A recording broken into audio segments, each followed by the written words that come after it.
Hey guys, आप सभी का स्वागत है मेरे यूट्यूब चैनल पे। जैसे आपने थंबनेल और टाइटल देख ही लिया होगा कि आज हम क्या स्टार्ट करने वाले हैं।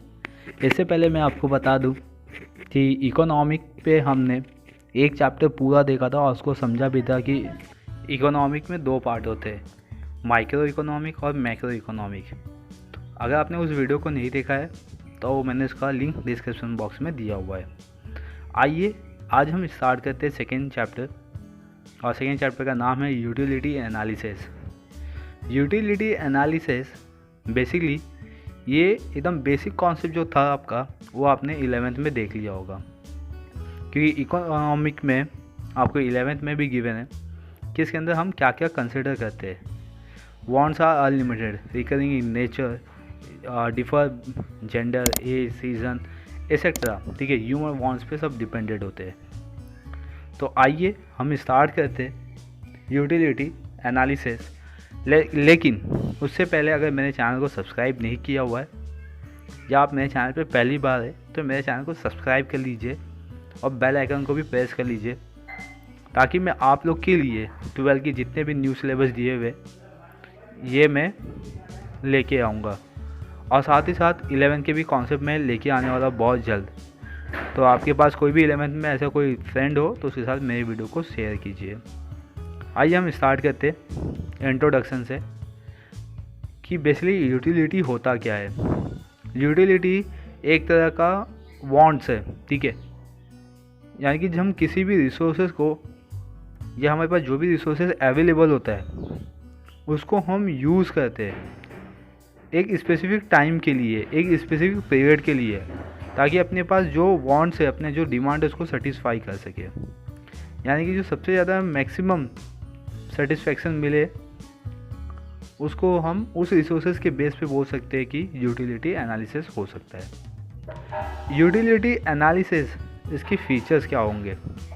फर्स्ट वन यहाँ पे गिवन है रिलेटिव कॉन्सेप्ट। रिलेटिव कॉन्सेप्ट मतलब ऐसे कुछ कॉन्सेप्ट जो एक दूसरे से रिलेटेड करते हो, जैसे कि टाइम एंड अ प्लेस। ये रिलेट करता है, ठीक है, क्योंकि time to time and place to place ये होना कंपलसरी होता है। जैसे अगर हम एग्जांपल देखें तो वुलन क्लॉथ बोला हुआ है have a greater utility in the winter. ठीक है, यहाँ पे टाइम भी आ गया और प्लेस भी आ गया। सबसे ज़्यादा विंटर यानी कि सर्दी जहाँ पे होगी वहाँ पे टाइम से पहले वुलन क्लॉथ अवेलेबल हो जाना चाहिए। या तो second example, sand has greater utility at the construction site than at the seashore. ठीक है, सी शोर से ज़्यादा यूटिलिटी सैंड का कहाँ पे हो सकता है? आपका कंस्ट्रक्शन साइट पे। Next subjective concept. सब्जेक्टिव यानी कि साइकोलॉजिकल कॉन्सेप्ट है। ये पर्सन टू पर्सन डिफ़र करता है, क्योंकि पर्सन में क्या आ जाता है? एज आता है, नेचर आता है, सेक्स आता है, ठीक है। तो उसके बेस पे आपका लाइक, डिसलाइक, हैबिट, प्रेफरेंस ये सब आपका डिफ़र करता है। जैसे कि यहाँ पे दिया गया स्टेथोस्कोप हैज़ यूटिलिटी और doctor but not a layman, यानी कि नॉर्मल पर्सन के लिए ये है नहीं, ये किसके लिए है? डॉक्टर्स के लिए। Ethically neutral concept. एथिकली मतलब कि ऐसे कुछ कॉन्सेप्ट जो यूटिलिटी है लेकिन no ethical consideration. Morally colourless और कॉन्सेप्ट, जैसे कि commodity should be satisfy the human wants, लेकिन या तो सही है या तो वो गलत हो सकता है। वो डिज़ायरेबल पे डिपेंड है या तो अनडिज़ायरेबल पे। अगर किसी को नमक, ठीक है, मैं एक सिंपल सा एग्जांपल दे रहा हूँ। नमक, नमक क्या है? अगर जिसको डायबिटीज़ हुआ है उसके लिए नमक हार्मफुल है, लेकिन ऐसा नॉर्मल पर्सन के लिए नमक यूज़फुल है। विदाउट नमक हम टेस्ट भी नहीं कर सकते खाने को। सेम यहाँ पे आपको एग्जांपल दिया गया है नाइफ। अभी सोचो चाकू, ये सबसे बड़ा डेंजरस पार्ट है। अगर आपका मेंटल या तो आपका जो मोटो है वो गलत है, एथिकली गलत है। अगर आपका एथिकली सही है तो आपके लिए सही है, यानी कि आपको सब्जी काटना है तो इसमें कोई एथिकली तो नहीं आएगा, इसके अंदर कोई कानून नहीं आएगा। हाँ, लेकिन किसी का मर्डर करना है तो फिर आप चाकू आपके लिए फिर हो या नाइफ आपके लिए हो गलत हो जाएगा, यानी कि वो एथिकली रॉन्ग हो गया। तो इसीलिए यहाँ पे बोला गया एथिकली न्यूट्रल कॉन्सेप्ट, ऐसा कॉन्सेप्ट जो एथिकली न्यूट्रल हो, जिसके बेस पे किसी को हार्म ना हो, डिज़ायरेबल अनडिज़ायरेबल ये सब तो कॉन्सेप्ट है एक। आइए हम नेक्स्ट कॉन्सेप्ट पे आते हैं। Utility differ from usefulness.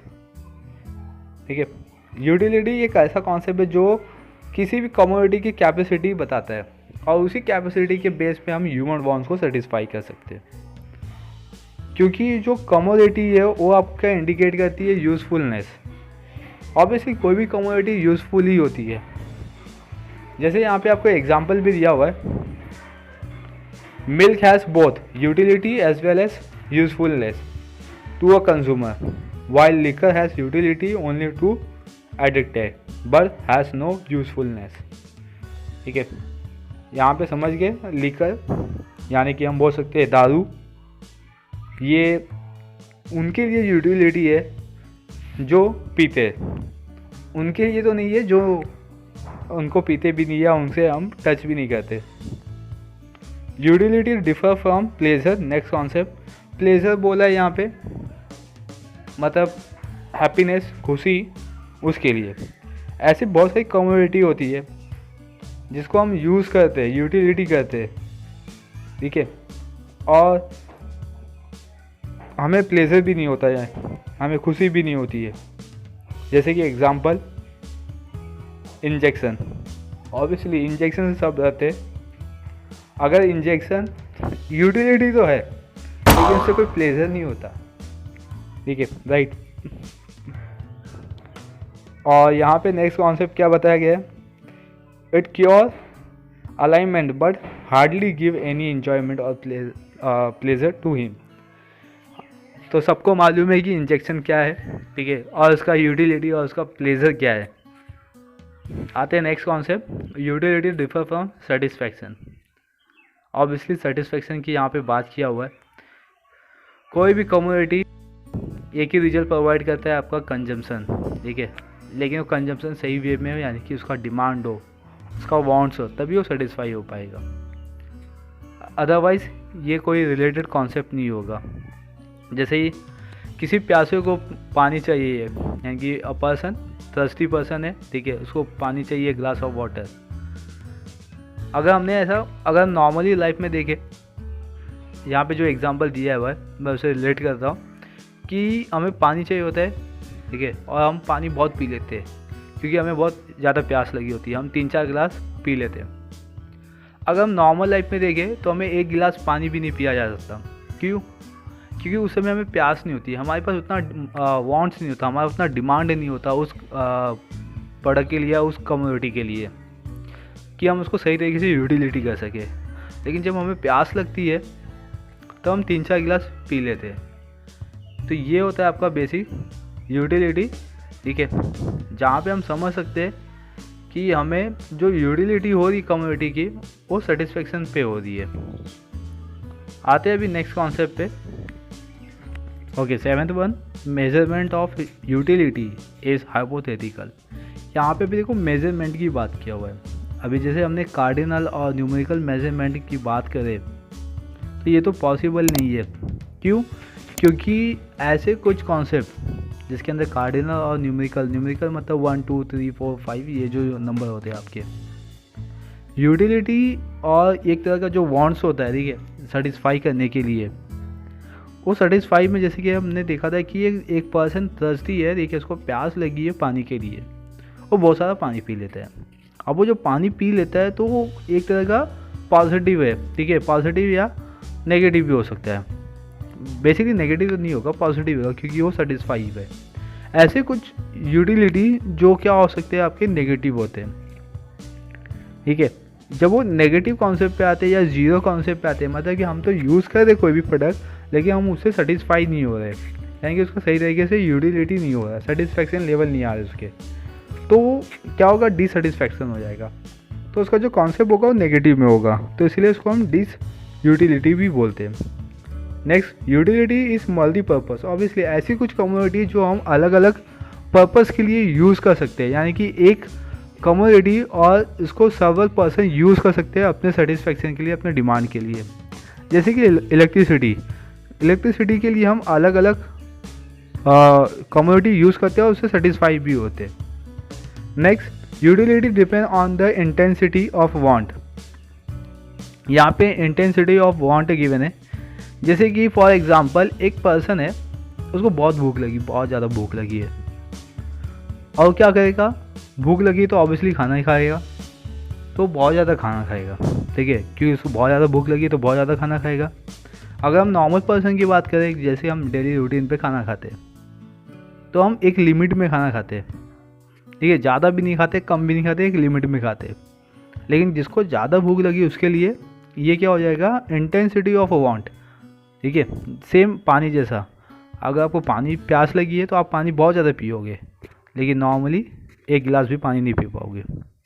10th one, utility in the basis of demand. Obviously कभी भी कोई भी यूटिलिटी हमेशा डिमांड के बेस पे होता है, क्योंकि कमोडिटी का सप्लाई कब होगा, जब आपका वांट्स होगा, ठीक है। यहाँ पे दिया गया है example, sick person has utility in medicine. Obviously हम मेडिसिन ऐसा जाके चॉकलेट जैसा खा तो नहीं सकते दुकान पे, हमें जब उसकी यूटिलिटी हो, यानी कि जब हमें उसका डिमांड हो, तभी हम मेडिसिन ले सकते हैं। तो जो मेडिसिन है वो डिमांड के बेस पे ही हम लेते हैं। तो बस आज के लिए इतना, हमने यहाँ पे मीनिंग और फीचर को कवर किया हुआ है यूटिलिटी के। और मैं 3 वीडियो लेके आने वाला हूँ, 3 से 4 वीडियो, ताकि अपना ये सेकेंड चैप्टर भी कंप्लीट हो। आई होप ये आपको पूरा कॉन्सेप्ट समझा होगा। अगर आपको मेरा वीडियो या मेरा कॉन्सेप्ट आपको समझ में आता है और आप और भी बहुत सारे सब्जेक्ट चाहते हो, तो मेरे चैनल को सब्सक्राइब कर लीजिए, बेल आइकन को भी प्रेस कर लीजिए, क्योंकि मैं हर एक सब्जेक्ट के एक एक चैप्टर को कवर करता हूँ अपने यूट्यूब चैनल पे, ताकि जब आपका बोर्ड का एग्ज़ाम आए तो आपके पास सब कुछ हो। यहाँ तक कि हम पेपर सॉल्यूशन और ऑब्जेक्टिव क्वेश्चन को भी सॉल्व करेंगे। तो बस इस वीडियो में आज के लिए इतना। Thank you for watching.